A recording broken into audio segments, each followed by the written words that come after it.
Setiap tempat atau daerah tentunya punya cerita mengenai makhluk-makhluk unik yang luar biasa. Misalnya di Indonesia, kita sering mengenal cerita buto ijo, burung Garuda, dan makhluk-makhluk lainnya. Sebagian orang ada yang percaya dengan hal itu, tapi sebagian yang lain memilih untuk tidak memperdulikannya. Serupa dengan hal itu, sebenarnya dalam Islam ada beberapa makhluk unik yang telah diriwayatkan tentang keberadaannya. Di sini, kita akan merangkum, setidaknya ada beberapa hewan-hewan misterius yang terdapat di Al-Quran dan hadis. Untuk itu, di video kali ini, kita akan membahas tentang 6 hewan misterius dalam Al-Quran dan hadis. Assalamualaikum warahmatullahi wabarakatuh, Sobat Beriman yang dimuliakan Allah. Mohon bantu channel ini untuk terus berkembang dengan cara like, komen, dan subscribe. Semoga kita selalu dalam keadaan sehat walafiat dan dimudahkan rezekinya. Amin ya robbal alamin. Burung ababil ini bukan spesies burung yang ada di bumi. Burung itu diciptakan khusus oleh Allah Subhanahu wa Ta'ala dengan kekuatan yang jauh melampaui kekuatan burung kebanyakan. Warna dari burung ini beragam. Ada yang berwarna hitam, putih, dan hijau. Bentuknya mirip burung walet dan balsan. Burung ini didatangkan Allah Subhanahu wa Ta'ala dari arah laut. Nama burung ababil disebutkan dalam Al-Quran dalam surat Al-Fi'il.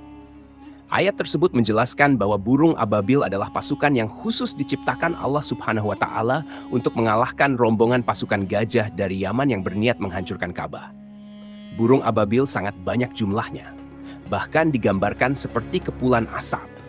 Burung ini dikisahkan memiliki kekuatan yang besar dan dengan batu panasnya mampu melenyapkan manusia, sebagaimana seperti yang digambarkan dalam sejarah.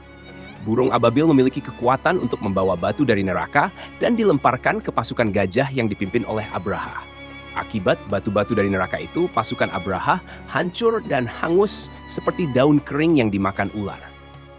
Tapi memang kehancuran pasukan Abraha itu banyak menimbulkan pertanyaan, terutama dari sisi sains. Karena teman-teman, batu yang diangkut burung ababil hilang begitu saja setelah dijatuhkan, sehingga penelitian tidak bisa dilakukan. Tiap burung membawa 3 batu untuk dijatuhkan ke pasukan Abraha. 1 batu berada di paruhnya, dan 2 batu dicengkeram di kedua kaki burung itu. Dan dikatakan bahwa batu yang dibawa burung ababil itu hanya seukuran kacang hums dan kacang adas. Menariknya, hingga kini belum ada ilmuwan yang berhasil menemukan spesies burung ababil itu dan kandungan senyawa kimia dalam batu panas yang dibawanya. Banyak ilmuwan yang dibuat penasaran bagaimana bisa batu-batu panas itu bisa menghancurkan tubuh manusia dan gajah dengan cepat, tapi tidak merusak permukaan bumi dan tidak membunuh burung ababil yang membawa batu itu. Sekali lagi, fenomena ini adalah salah satu bukti kebesaran Allah Subhanahu wa Ta'ala. Menurut tafsir dari Imam Al-Qurtubi, secara bahasa, Al-Jassasah bermakna mata-mata. Dinamakan demikian karena dia selalu mengintai kabar untuk nantinya disampaikan kepada Dajjal. Menurut hadis yang syahih, Al-Jassasah ini pernah dilihat langsung oleh salah seorang sahabat Nabi Shallallahu Alaihi Wasallam yang bernama Tamim Ad-Dari. Kata Tamim, bentuk dari Al-Jassasah ini adalah memiliki bulu atau rambut lebat di sekujur tubuhnya yang berwarna putih kecoklatan. Bulu dari hewan ini terlihat kaku dan cenderung aneh. Saking lebatnya bulu hewan ini, sampai susah membedakan mana muka dan mana duburnya. Ketika bertemu Tamim di suatu pulau, hewan Al-Jassasah ini ternyata bisa berbicara. Dan bukan hanya sekadar berbicara, Al-Jassasah pun memerintahkan Tamim dan teman-temannya untuk menuju suatu tempat di pulau itu.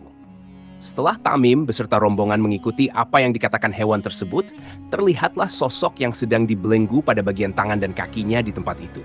Dan sosok tersebut adalah Dajjal. Rupanya Al-Jassasah ini sedang menjaga Dajjal yang dikurung di pulau itu. Teman-temanku seiman, belum lama ini ada beberapa foto yang diunggah di media sosial yang diduga sebagai Al-Jassasah. Kejadian pertama ada di pulau di Nagat, Filipina. Foto yang diunggah di bulan Februari tahun 2017 itu memperlihatkan makhluk yang wujudnya aneh dan berukuran besar yang dijuluki masyarakat setempat sebagai Hairy Bob. Bentuknya pun mirip dengan apa yang diceritakan oleh Tamim Ad-Dari. Kemudian kejadian kedua berasal dari Indonesia, yaitu di sebuah pantai di Kalimantan Utara. Foto itu diunggah pada bulan April tahun 2019. Orang-orang pun jadi takut sekaligus penasaran. Setelah dilihat dari dekat, ternyata memang bukan sebuah rekayasa. Benar-benar ada seekor hewan berbulu putih yang mati terdampar di sana. Tapi setelah itu para peneliti menyebutkan bahwa hewan tersebut adalah bangkai dari ikan paus yang sudah tidak berbentuk lagi. Kemunculannya adalah akibat dari gempa di laut yang bisa mengangkatnya ke sekitar pantai. Paus mati itu mengalami fase decomposing dan bentuk tubuhnya berubah sedemikian rupa. Menjelang hari kiamat nanti, ada binatang melata yang aneh yang akan keluar dari perut bumi. Luar biasanya, binatang yang dinamakan Daba ini mampu berbicara dengan manusia. Daba ini ada di beberapa hadis Rasulullah Shallallahu Alaihi Wasallam dan ternukil juga di dalam Al-Quran. Apabila perkataan telah jatuh atas mereka, kami keluarkan seekor dabah dari bumi yang akan mengatakan kepada mereka bahwa sesungguhnya manusia dahulu tidak yakin kepada ayat-ayat kami. Al-Quran Surat An-Naml ayat ke-82. Dalam hadis riwayat Muslim, Rasulullah Shallallahu Alaihi Wasallam menyebut 3 perkara yang jika ketiganya keluar, semua tobat dan amal tidak ada gunanya lagi. Ketiganya adalah terbitnya matahari dari barat, Dajjal, dan Dabah. Nantinya setelah keluar, Dabah akan berbicara kepada manusia dan memberikan tanda pembeda antara orang yang beriman dan orang kafir. Tanda untuk orang yang beriman adalah wajah mereka akan bercahaya, sedangkan untuk orang kafir, tandanya akan diberikan di bagian hidung sebagai tanda kekufurannya. Tempat keluarnya Dabah adalah di Mekkah dan akan keluar dari masjid yang paling besar dan mulia. Rasulullah Shallallahu Alaihi Wasallam bersabda, Dabah akan keluar dari masjid yang paling besar. Tatkala mereka sedang duduk-duduk, tiba-tiba bumi bergetar. Ketika mereka sedang demikian, tiba-tiba bumi terbelah. Ada khilaf atau perbedaan pendapat dari para ulama mengenai sosok Dabah ini. Pendapat pertama, Dabah secara bahasa memiliki makna hewan yang berjalan di bumi. Beberapa ulama mengatakan bahwa Dabah adalah anak unta yang disapih dari untanya Nabi Saleh. Pendapat kedua, Dabah adalah Al-Jassasah yang disebutkan dalam hadis Tamim Ad daripada kisah Dajjal. Tapi pendapat ini tidak kuat karena sifat-sifat apa yang akan dilakukan oleh Dabah nanti tidak cocok dengan gambaran Al-Jassasah dalam hadis Tamim Ad-Dari. Pendapat ketiga, Dabah adalah ular yang mengawasi dinding Ka'bah yang disambar oleh elang ketika orang-orang Quraisy hendak membangun Ka'bah. Pendapat ketiga ini dinisbatkan oleh Imam Al-Qurtubi kepada Ibnu Abbas, tapi beliau tidak menyebutkan sumbernya dari mana. Pendapat keempat, Dabah adalah manusia yang berbicara, mendebat, dan membantah orang-orang yang melakukan bidah dan kekufuran supaya mereka berhenti. Pendapat yang terakhir, yaitu kelima, Dabah adalah semacam bakteri yang berbahaya yang akan membuat manusia menderita. Bakteri tersebut bisa melukai, bahkan bisa membunuh manusia. Ini adalah pendapat dari Abu Ubayyah dalam komentarnya terhadap kitab An-Nihayah karya Imam Ibnu Katsir. Seorang ilmuwan yang bernama Dr. Yusuf bin Abdillah menegaskan bahwa dalam hadis syahih, Rasulullah Shallallahu Alaihi Wasallam menyebutkan Dabah nantinya akan datang dengan membawa cincin Nabi Sulaiman dan tongkatnya Nabi Musa alaihissalam. Dari semua pendapat itu, kira-kira menurut teman-teman mana yang lebih tepat? Adalah seekor burung besar misterius dalam mitologi Islam.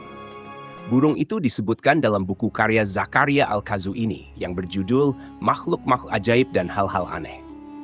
Kata Ankoh memiliki arti berleher panjang. Menurut manuskrip kuno yang berupa teks Arab kuno dari Timur Tengah, legenda burung kolosal ini dikisahkan memiliki tubuh yang sangat besar sehingga sanggup membawa seekor gajah dengan cakarnya yang sangat tajam. Sumber-sumber kuno ini menjelaskan bahwasanya burung angkot ini pernah dipercaya sebagai makhluk mulia yang diciptakan oleh Tuhan. Burung ini tinggal di sebuah gunung yang bernama Gunung Falaj. Apabila burung itu terbang, maka ia sanggup menutupi matahari seperti awan. Bulunya memiliki warna yang sangat banyak. Lehernya seperti unta, memiliki 4 sayap, 2 panjang, serta 2 lagi ukuran pendek. Burung besar ini juga pernah dikisahkan oleh Al-Kisahi bahwa burung ini pernah hidup pada zaman Nabi Hanzolah. Kisah lengkap tentang Nabi Hanzolah dan burung angkot bisa kalian tonton di link yang ada di pojok kanan atas. Buat teman-teman semua, pasti nggak asing jika mendengar nama buruk. Buruk merupakan kendaraan Rasulullah Shallallahu Alaihi Wasallam ketika melakukan perjalanan Isra Miraj. Jika dilihat dalam hadits, burak adalah hewan yang memiliki kecepatan yang sangat tinggi dalam sekali melangkah. Dari Anas bin Malik bahwa Rasulullah Shallallahu Alaihi Wasallam bersabda, "Aku diberi buruk. Dia hewan tunggangan yang berwarna putih, lebih besar dari keledai, tapi lebih kecil dari big hell, yang satu tanduknya berada di pucuk kepalanya." buruk yang memiliki kecepatan yang luar biasa ini, yang memungkinkan Rasulullah Shallallahu Alaihi Wasallam menempuh perjalanan jauh hingga ke langit ketujuh dan kemudian kembali lagi ke bumi. Dan perjalanan itu hanya ditempuh dalam waktu 1 malam saja. Ikan yang satu ini kerap dikaitkan dengan kisah Nabi Yunus alaihissalam. Ikan Nun ini melahap Nabi Yunus ketika Yunus meninggalkan kaumnya yang waktu itu membangkang. Dan hebatnya, Nabi Yunus tetap hidup di dalam perut ikan itu, yang menandakan bahwasanya ikan Nun ini berukuran sangat besar atau mempunyai rahang yang besar, sehingga tidak melukai Nabi Yunus ketika melewati mulut ikan itu. Konon kabarnya sampai hari ini ikan Nun ini masih hidup dan akan terus hidup sampai hari kiamat nanti. Tapi tak ada yang tahu persis seperti apa wujud dari ikan Nun yang sudah menelan Nabi Yunus ini. Ikan Nun ini sering digambarkan bentuknya seperti ikan paus, karena ikan paus dipercaya sebagai ikan paling besar yang ada di dunia. Tapi sebagian orang juga mengatakan ikan Nun bukanlah paus, karena paus bukanlah ikan, melainkan mamalia. Orang-orang sering keliru membedakan antara mana ikan dan mana mamalia. Dan mereka beranggapan ikan Nun adalah jenis ikan lain yang sengaja diciptakan Allah Subhanahu wa Ta'ala untuk menguji Nabi Yunus. Sesungguhnya Yunus benar-benar salah seorang rasul. Ingatlah ketika dia lari ke kapal yang penuh muatan. Kemudian dia ikut diundi. Lalu dia termasuk orang-orang yang kalah dalam undian. Maka dia ditelan oleh ikan besar dalam keadaan tercela. Maka kalau sekiranya dia tidak termasuk orang-orang yang banyak mengingat Allah, niscaya dia akan tetap tinggal di perut ikan itu sampai hari berbangkit. Al-Quran Surat As-Saffat ayat ke-139-145. Wallahu alam bisawab. Jadi itulah kisah tentang 6 hewan misterius dalam Al-Quran dan hadis. Semoga kisah ini bermanfaat. Lebih dan kurangnya mohon dimaafkan. Yang benar datangnya dari Allah Subhanahu wa Ta'ala. Khilaf atau keliru itu datangnya dari saya pribadi sebagai manusia biasa. Sampai ketemu di kisah-kisah seru yang penuh makna selanjutnya. Saya akhiri. Wassalamualaikum warahmatullahi wabarakatuh.